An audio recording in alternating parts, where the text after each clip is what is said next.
Welcome back to yinDyang. I promise I'm a better singer than that. But today, you guys, first let me say thank you and another big shout out. I have to shout you guys out all the time because I really do appreciate all of you guys who've been keeping up, those who have subscribed and clicks that notification button as soon as you see my video pop up. I appreciate you guys so much. I almost want to say y'all's names, but I didn't get permission to do that yet. So just know I know who you are and I appreciate you guys. And of course, everyone who leaves comments, thank you, thank you, thank you. Please continue to do that. If you hear something that resonates with you, type it out right then and there and post so somebody else can see it. Hopefully that resonates with them and it encourages them to also watch the video. Alright, so today, last week we talked about the power of menstruation, and now this one's more geared to those who don't have that gift. So, and that's okay. There's a gift within itself in life, so just make sure you find the gift that you have already. Okay, so today is about, this more geared towards men, of course, because y'all can't menstruate, but it's also for people who may not be menstruating at the moment, but has a loved one that is, so this is also for you. Alright, let's dive in.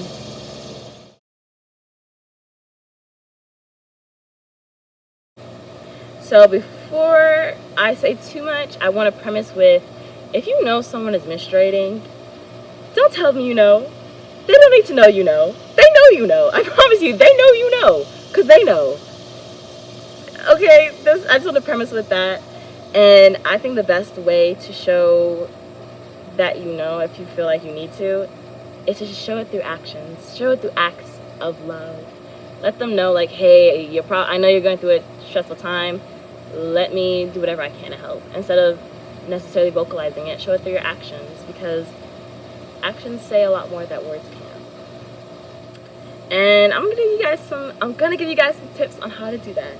So this is if you're comfortable and you're a good communicator with your loved one. If you see them running low on feminine products, buy some for them. I promise you, it's not that scary and hard as it seems. It takes a simple, alright, what type of feminine products do they use? Take a picture of it, mental note, write it down, and when you go to the store and you see it, pick it up, put it in the cart. Or communicate. Ask them, hey, I noticed you're running low, do you need me to buy you some? I can't imagine someone taking that poorly, but also, if you know your significant other, if that's a trigger for them, avoid it. Everyone's a little different. We're all a little weird. So maybe communicate, and without being explicit, like, hey, I know you're bleeding right now. You need some pads. Let me go get those for you.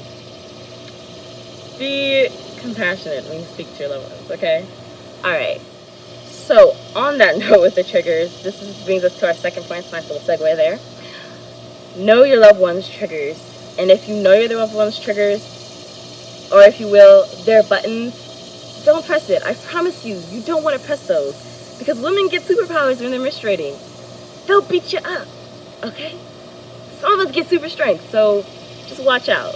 But my main point is avoid their triggers, because if you know something bothers them, maybe wait to address it. If you know there's a situation that's really big and you know it's going to stress them out, if possible, wait. And that's why it's so important to know your loved one's body language, which is our next point, because when you know their body language, you can deduce that they're on their period or that they're menstruating based off the way they're acting. And if you know that, avoid those triggers. So we're going full circle, you guys. We just knocked down 3 points already. Wow, this may be a short video, but we're gonna keep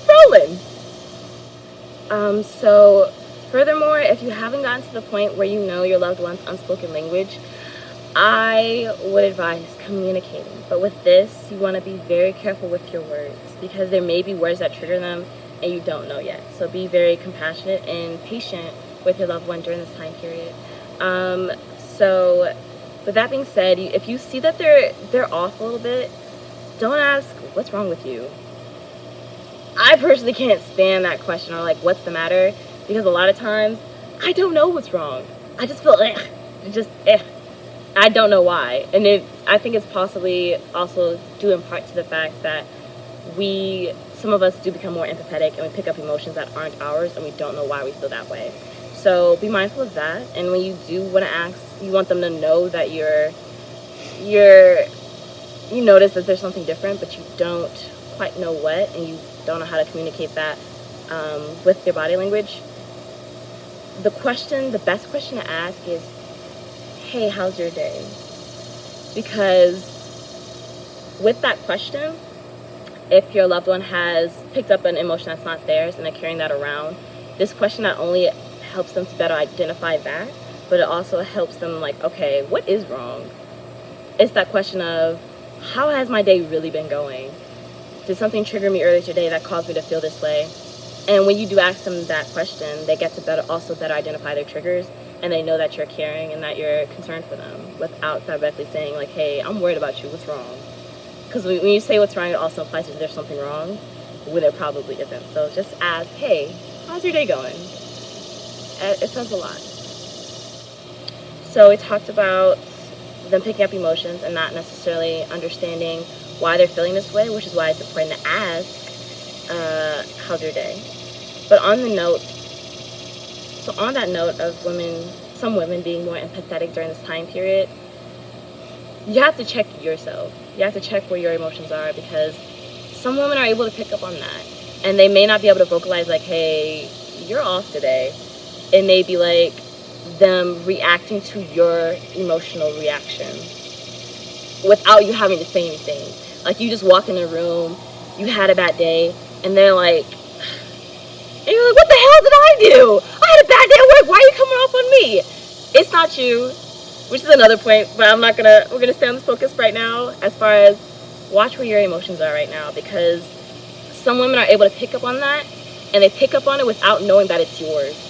And it creates a vicious cycle of, I'm having a bad day. So because you're having a bad day, I'm having a bad day too. And now I'm going to make you have a worse day because I don't know why I'm feeling this way, but you're feeling this way.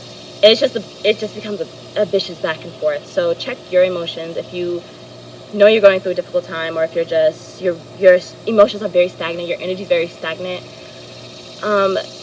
work on that. I don't think you should necessarily avoid your loved one if you don't have to, but check where you are right now. Check yourself like, oh man, okay, before I take this energy into that space with my loved one who's also going through a tough time, let me see how I can help myself before walking into that space with them. And also, if you do have a really healthy and communicative relationship with your loved one, maybe you do use this as an opportunity to help you heal from your triggers, because they can understand where their emotions are.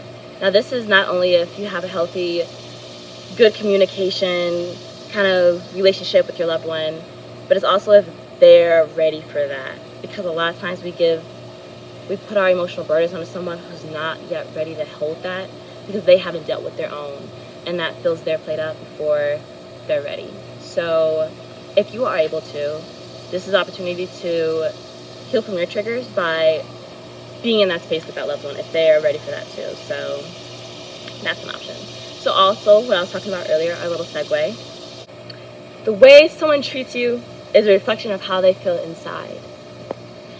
And if you feel like your loved one's treating you poorly, it's just because they're going through a rough time internally, and it may not just be a projection of how they're feeling onto you, but it's also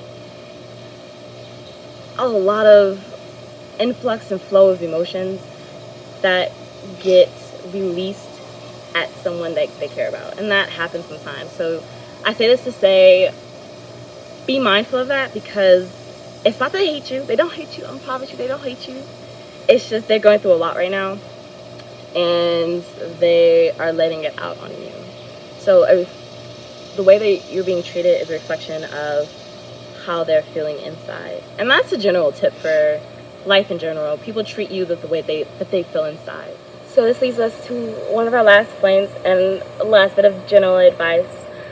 If you know your loved one's going through a difficult time, do whatever you can to be there for them. Because a lot of times we have these burdens that are really heavy to carry by ourselves. And if you're able to, let them know that they're not in it alone. And maybe you don't have to vocalize it, but you show it in your actions. Ooh, coming full circle. We started with, okay, hold up, we're doing something out here. We started with okay, how can you show your love? And we hit up all these points, and now I'm ending it with, how can you better let your loved one know that you care about them, that they're here for you, that they're not alone. And a lot of times when we are in the darkest place, it's hard for us to see that there are people around us because it's so dark. How can you be that light to that person you care for? How can you be that light to that person and say, hey, it's dark in here, but there's light at the end of this tunnel? How can you shed light on that hand that's reaching out to them? And maybe it's communicating, maybe it's showing, maybe it's any of the actions that I've mentioned before. But if you know your loved one, and this is of course general advice, if you know your loved one's going through a difficult time, how can you show them instead of just saying that, hey, I'm here for you? Alright, you guys, that concludes our little two-part menstruation series, The Power of Menstruation. Yeah, I'm singing it because I had something to celebrate. But if you've watched the videos, you already know that. So as always, I'm going to leave you all with a quote by Lao Tzu. Watch your thoughts, they become your words. Watch your words, they become your actions. Watch your actions, they become your habits. Watch your habits, they become your character. And watch your character, it becomes your destiny. So I'm leaving you all with these quotes constantly at the end of these videos, but I now implore you to think how you can apply this to your life and everything we've talked about so far. Alright, now that's all I have for you for now until next week. So let's go live life.